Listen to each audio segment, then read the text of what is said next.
அனைவருக்கும் வணக்கம். Hello everyone, welcome to knowledge Duniya. வருகிற ஆகஸ்ட் 2025 இந்தி தேர்வு நடக்க இருக்குது. அந்த தேர்வுக்கு ஏற்கனவே ஃபஸ்ட் பேப்பர் ஃபுல்லாக ரிவிஷன் ஃபுல்லாக எல்லா ரோமன் வைஸாக நான் போட்டிருக்கேன். இப்போ இன்றைக்கி செகண்ட் பேப்பரு. இது மதியம் நடக்கக்கூடிய தேர்வு. இது சண்டேல தான் நடக்கும், 2 பேப்பர்ஸ்னால. இப்போ நம்ம பார்க்குறோம் செகண்ட் பேப்பர் ஃபுல்லாக இம்பார்ட்டன்ஸாக ஃபுல்லாக உங்களுக்கு கொஷின் ப்ளஸ் ஆன்சரோட ஃபுல்லாக உங்களுக்கு இம்பார்ட்டன்ஸாக ஃபுல்லாக நாங்கள் நடத்திட்டுருக்கோம். ஃபர்ஸ்ட் ரோமன் கிண்கி தோம் பிரச்சனைக்கு உத்தர் லிக்கியே. இதில் மொத்தம் 4 கொஸ்டின் கொடுப்பாங்க. இதில் நீங்கள் எனி 2 மட்டும் அட்டன் பண்ணால் போதும். தோ பிரச்சனை 2 வினாக்களுக்கு மட்டும் விடை எழுதுக அப்படின்றாங்க. இது மார்க்ஸ் 5 மார்க்ஸ் டோட்டலாக. ஒன்றுக்கு 2.5 மார்க்ஸு. இது என்னன்னு நீங்கள் புரிஞ்சுக்கிட்டால் ரொம்ப ஈஸியாக நம்ம எழுதிடலாம். இப்ராஹிம் யாத்ரோங்கா சத்துக்கார் கைசே கர்த்தாத்தா. இப்ராஹிம் பயணிகளை எவ்வாறு வரவேற்றார்? யாத்ரோ அப்படின்னா பயணம் செய்கிறவங்களை இப்ராஹிம் வரவேற்கிறார். இப்ராஹிம் யாத்ரோ கா உச்சித்து சத்துக்கார் கர்த்தாத்தா. இப்ராஹிம் பயணிகளை உரிய முறையில் உபசரித்தார். இப்ராஹிம் ஏக்கு சோட்டி சி பிரார்த்தனா கி பாத்து யாத்ரோம் கே கானா தேத்தாத்தா. அந்த உரிய முறையில் பயணம் செய்கிறவங்களை வரவேற்கிறாரு. அப்போ இப்ராஹிம் ஏக்கு சோட்டி சி அப்படின்னா ஒரு சிறிய பிரார்த்தனை செய்ய சொல்கிறாரு. சோட்டி சி பிரார்த்தனா அப்படின்னா ஒரு சிறிய சின்ன பிரார்த்தனை நீங்கள் செய்த பிறகு அந்த பாத்திரம் செய்த பிறகு அந்த பயணிகளுக்கு என்ன பண்ணார்? சாப்பாடு தந்தார். கானா தேத்தாத்தா. அவங்க சாப்பிட்றதுக்கு சாப்பாடு கொடுக்குறாரு இப்ராஹிம். யாத்ரி லோகு உஷே தேகராத்தே. உடனே அவர் சொன்ன மாதிரி என்ன பண்ணுறாங்க? பயணிகள் அவர் சொன்ன மாதிரி லோகுனா அந்த மக்கள் அவங்க இப்போ அவங்க சொல்கிற மாதிரி பிரார்த்தனை செய்கிறாங்க. தேகராத்தே அவர் சொல்கிறத கேட்குறாங்க. இப்ராஹிம் கோ கியோன் கர்வகோ கயா. இப்ராஹிம் ஏன் அவர் பெருமை கொண்ட கர்வ அப்படின்னா பெருமைன்னு அர்த்தம். எதனால் அவர் பெருமையாக சொல்கிறாரு. இப்ராஹிம் யாத்ரோம் கா சத்துக்கார் கர்த்தாத்தா. இப்ராஹிம் பயணிகள் உரிய முறையில் அவர் வரவேற்கிறார். வக்கு கர்வ கர்னே லகா கி மேரா தர்ம கி சப்சே ஊங்சாகை. வரவங்கெல்லாம் அவர் சாப்பாடு போட்டுட்டு என்ன பண்ணுறாரு? வர அந்த பயணிகளெல்லாம் என்ன பண்ணுறாரு? எங்கே மேரா தர்ம அப்படின்னா அவர் ஒரு இஸ்லாமியர் இப்ராஹிம். அதனால எங்கள் மதம் தான் உண்மையிலே எல்லா மதத்தை விட சப்சே ஊங்சா அப்படின்னு எல்லா மதத்தை விட எங்கள் மதம் தான் உயர்ந்த மதம் அப்படின்னு சொல்லிட்டு அவர் தன்னுடைய மதத்தை என்ன பண்ணார்? கர்வமாக சொல்லி பெருமை சொல்கிறாரு. தேர்ட் தேவதூத்து இனி கியா கஹா. அவர் இப்ராஹிம் இம்னி கியோன் ஷாமா மாங்கி. தேவதூத்து என்ன சொன்னது? தேவதூத்து அப்படின்னா அந்த தேவதை அவர் என்ன சொன்னார்? மற்றும் இப்ராஹிம் ஏன் அவங்ககிட்ட ஷாமா மாங்கி அப்படின்னா மன்னிப்பு கேட்குறது. எதனால் இப்ராஹிம் மன்னிப்பு கேட்டார்?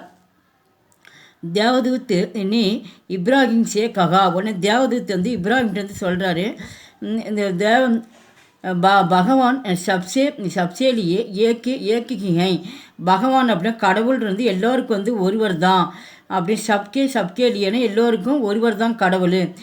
யக்கு ஷுன்கர் இப்ராஹிம் கி ஊம் கே கூலி அவுர் உஷ்னி பூடேசே ஷமா மாங்கி. உடனே அந்த கடவுள் எல்லோருக்கும் ஒருவர் தான் சொல்லிட்டு அவர் என்ன சொல்கிறாரு? யக்கு சூன்கர். அது சொன்ன உடனே இப்ராஹிம் கேட்குறாரு. காதால் கேட்டுட்டு இப்ராஹிம் அவர் கண்கள் இது வரைக்கும் அவர் எங்கள் கடவுள் தான் உயர்ந்தவன்னு சொல்லிட்டு இருந்தது. அப்போ தான் அவர் கண்கள் அப்போ தான் திறந்தது. நம்ம சொன்னது தப்பு அப்படின்னு சொல்லிட்டு தவறை உணர்றாரு. ஆங்கே கூலி கண்ணே அப்போ தான் ஒரு கண்ணை திறந்தது. கெட்டது நினச்சது இப்போ தான் நல்லது நினைக்க ஆரம்பித்தார். அவர் உஷ்ணே பூடேஷே ஷமா மாங்கி. உடனே புடே அப்படின்னா ஒரு வயதானட்டு அவர் என்ன பண்ணுறாரு? உடனே மன்னிப்பு கேட்குறாரு. இது வரைக்கும் நான் இவ்வளோ தூரம் நான் எங்கள் மதத்தை உயர்வாக சொன்னேன், என்னை மன்னிச்சிருங்க அப்படின்னு சொல்லிட்டு அந்த வயதானட்டு மன்னிப்பு கேட்குறாரு. பகிரத்து கா குல் அவுர் குண கே பாரேமி லிக்கியே. பகிரத்து உடைய குல் அப்படின்னா பரம்பரைன்னு அர்த்தம். பகிரத்துடைய பரம்பரை அவுர் மற்றும் குணங்களை பற்றி எழுதுக. பகிரத்து இஸ்குவாஹு குல் கே சத்யசீல் வந்து பகீரத் என்பவர் வந்து அவர் வந்து எந்த குலத்தை பரம்பரை சேர்ந்தவர்னா இஸ்குவாகு என்ற பரம்பரையை சேர்ந்தவரும் அவர் ஒரு சத்தியசீலன். அவர் ஒரு உண்மையாக பேசுபவர். தர்ம அவர் என்ன தர்மத்தை வழங்குபவர் அவர். மற்றும் படே வீர் ராஜா ஒரு பெரிய ஒரு வீரராகவும் இருந்த மன்னராகவும் இருந்தார். உண்மை உப்பார் தைரிய அவர் சாகசித்தா வந்து பகீரத் வந்து அவர் எந்த பரம்பரை சேர்ந்தவர் அப்படின்னா இஸ்வாகு என்ற பரம்பரை சேர்ந்தவர். ஒரு சத்தியசீலனாகவும் உண்மை பேசக்கூடியவராகவும் இருந்தார். தர்மத்தை கடைபிடிப்பவராகவும் இருந்தார். பெரிய வீரராகவும் இருந்த மன்னராகவும் இருந்தார். உண்மை அவர் வந்து உப்பார் தைரியா அவர் வந்து தைரியசாலியமாக இருந்தார். சாகஸ் அப்படின்னா வந்து அவர் வந்து ஒரு பொறுமைசாலியாகவும் இருந்தார். தர்மராஜினே பகீரத் சே கியா ககா பகீரத்திடம் தர்மராஜ் என்ன சொன்னார்? தர்மராஜினே பகீரத் சே ககா தர்மராஜ் வந்து பகீரத்திட்ட வந்து சொல்கிறாரு, ஆப்பு தப்சைய கர்கே புண்ணிய நதி கங்கா கோ பிருத்திவி பர் லாக்கர் अपने पूर्वजों का உத்தார் கீஜியே வந்து தர்மராஜ் வந்து பகீரத்திட்டு வந்து சொல்கிறாரு, நீங்கள் வந்து நீங்கள் வந்து தப்சையா அப்படின்னா வந்து தவம் செய்கிறது. நீங்கள் வந்து தவம் வந்து செய்து உங்களுடைய மூதாதையர்களை உங்கள் மூதாதையர்களை வந்து விடுவிக்க புண்ணிய நதி அப்படின்னா வந்து புனித நீரான கங்கா நதி வந்து கங்கைக்கு வந்து அந்த கங்கையை வந்து பூமிக்கு கொண்டு வர வேண்டும் என்று கூறுகிறார். பகவான் சங்கர் சே பகீரத் நே கியா மாங்கா பகவான் சங்கர் அப்படின்னா வந்து பகீரதன் சங்கரிடம் என்ன கேட்டார்? சங்கர்னா சிவபெருமான்ட்டு வந்து பகீரத் என்ன கேட்டார்? பகவான் சங்கர் சே பகீரத் ने प्रार्थना की வந்து பகீரத் வந்து பகவான் சங்கர சிவபெருமானை வந்து வணங்கி பிரார்த்தனை செய்கிறாரு. அப்போ பகவான் மகேஸ்வர் மேரே पितरों की मुक्ति के लिए गंगा जी की पृथ्वी पर பகனே ஜீஜியே. அப்போ அவர் வந்து கேட்டது பகீரத் சங்கர் வந்து என்ன கேட்டார் அப்படின்னா, பகீரதன் வந்து சிவனிடம் வந்து மகேஸ்வர என் முன்னோர்களின் ரட்சிப்புக்காக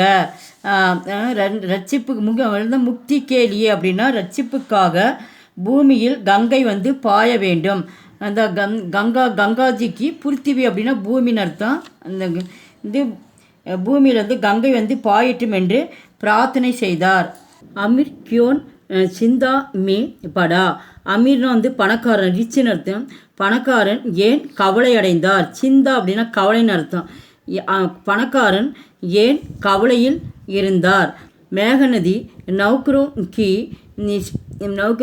கோஜ் में அமீர் சிந்தா में படுகையா.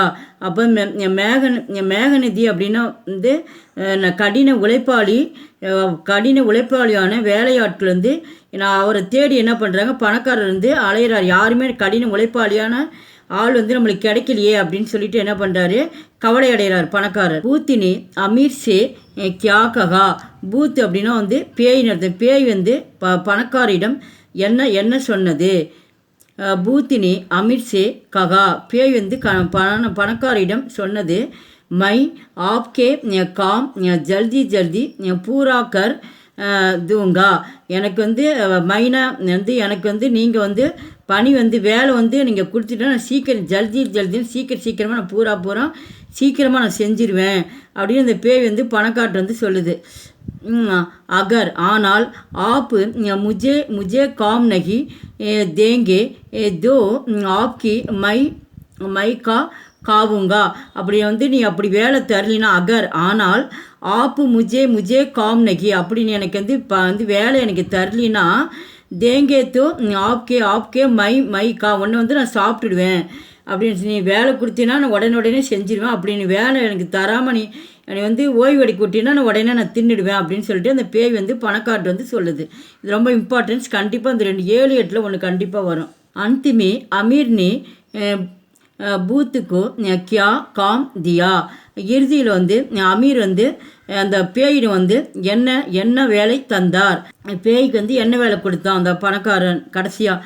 அந்திமே அமீர் பூத்துக்கோ குத்தேக்கி பூஞ்சே சீதே கர்ணேக்கா காந்தியா.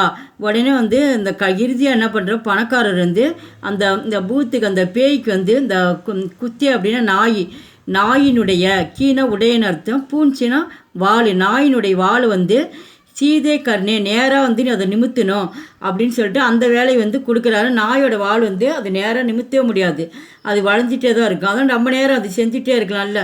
அது விட்டுட்டா என்ன பண்ணோம், உடனே இவனை சாப்பிட்ரும். அதனால் பயந்துட்டு என்ன பண்ணுறான், நாயோட வாள் வந்து நிமித்தம் அப்படின்னு சொல்லிட்டு நாயை கூட்டு வந்து விட்டுட்டான் பணக்காரன்.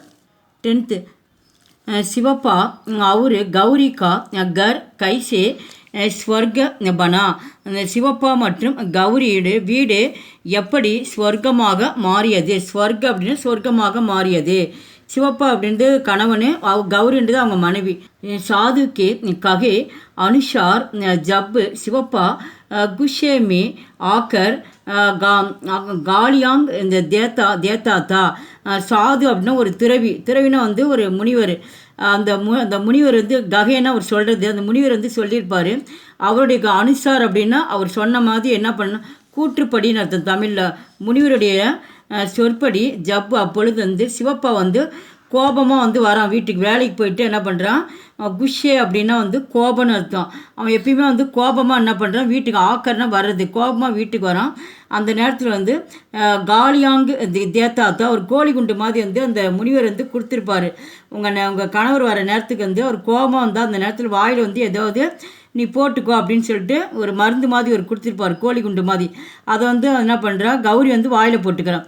தப்பு அப்பொழுது கௌரி சாவல்கே தானுங்கா முகுமே டால்கர். அந்த நேரத்தில் என்ன பண்ணுறோம், அந்த கோழி குண்டு மாதிரி இருந்தது வந்து அந்த கௌரி என்ன பண்ண சாவல் அரிசியால் செய்யப்பட்ட அந்த தானியம், அந்த தானியத்தை வந்து வாயில் வந்து போட்டுக்கிறான். டால்கர்னா போட்டுக்கிறான். சுப்பு ரகனே நிலகி. அந்த கோழி குண்டு மாதிரி இந்த அரிசியில் செய்யப்பட்ட உருண்டையை போட்டுக்கிட்டு என்ன பண்ணுறா, வாய் வந்து மூடிக்கிறா. சுப்பு அப்படின்னா வந்து வாய் மூடிக்கிற, வாயில் வந்து பொருள் இருந்தால் அது மூடிக்கிறோம். அதனால் வந்து வாய் வந்து மூடிக்கிறோம். தீரே கர்மே சாந்தி ஹுயி. உடனே வாயில் மூணு அந்த வீடு எப்படி இருந்துச்சா மெதுவாக அந்த வீடு வந்து ரொம்ப வந்து அமைதியாக இருந்ததுதான். அதுக்கு போது அந்த வீட்டில் வந்து ஒரே சண்டையும் சச்சரமாக இருந்ததுதான். இப்போ வந்து என்ன ஆயிடுச்சு, அமைதியானது. அவர் கர் பி ஸ்வர்கபன் கயா. அதனால் அவங்க வீடு எப்படி இருந்துச்சு, இப்போ சொர்க்கமாக மாறியது. மௌன்ஹி மந்திரகை கஹானிக்கு சீக்கு கியாகை. இந்த மௌன்ஹி மந்திரகை என்ற கஹானியில் வந்து நம்ம வந்து என்ன இதில் நம்ம கற்றுக்கிட்டோம், மௌனமாக இருக்கிறதுல மௌனமே ஒரு மந்திரம் அப்படின்ற கதையில் வந்து நம்ம என்ன வந்து நம்ம கற்றுக்கிட்டோம். சீக்குனா கற்றுக்கிறது. மௌன்ஹி மந்திரகை கஹானிக்கு சீக்குகை. அப்படியே இதில் இருக்கிறது பார்த்து அப்படியே நீங்கள் பார்த்து எழுதிட்டு இந்த இது வரைக்கும் சீக்கு வரைக்கும் அப்படியே எழுதிட்டு மௌன் ரகனேசே अनेक परेशानियों दूर हो जाते हैं.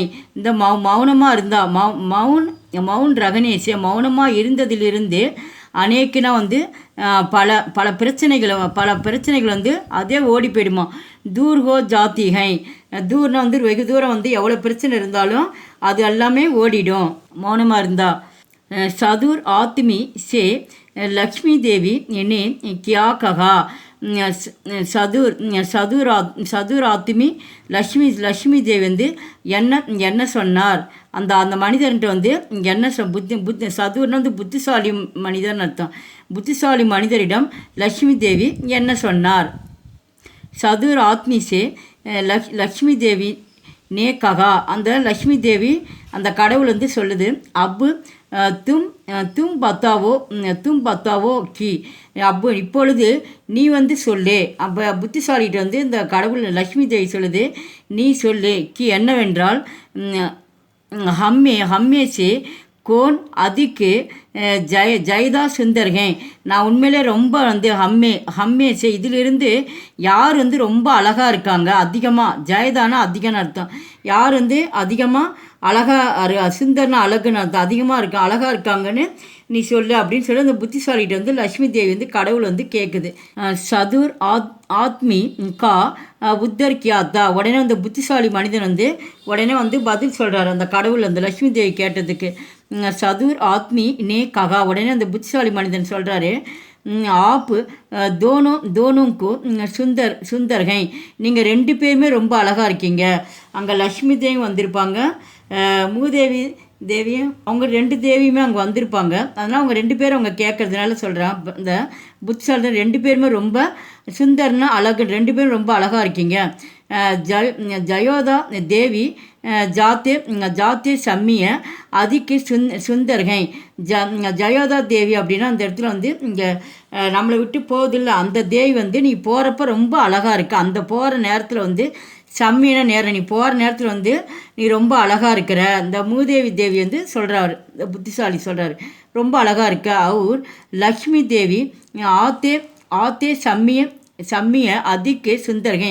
ஆனால் லக்ஷ்மி தேவி வந்து வீட்டுக்கு வந்து வர நேரத்தில் ஆத்தே அப்படின்னா வர்றது, ஆத்தே சம்மிய வந்து லக்ஷ்மி தேவி வந்து வருகிற நேரத்தில் வந்து ரொம்ப வந்து அழகாக இருக்கீங்க அப்படின்னு சொல்லிட்டு அந்த புத்திசாலி மனிதர் வந்து சொல்கிறார்.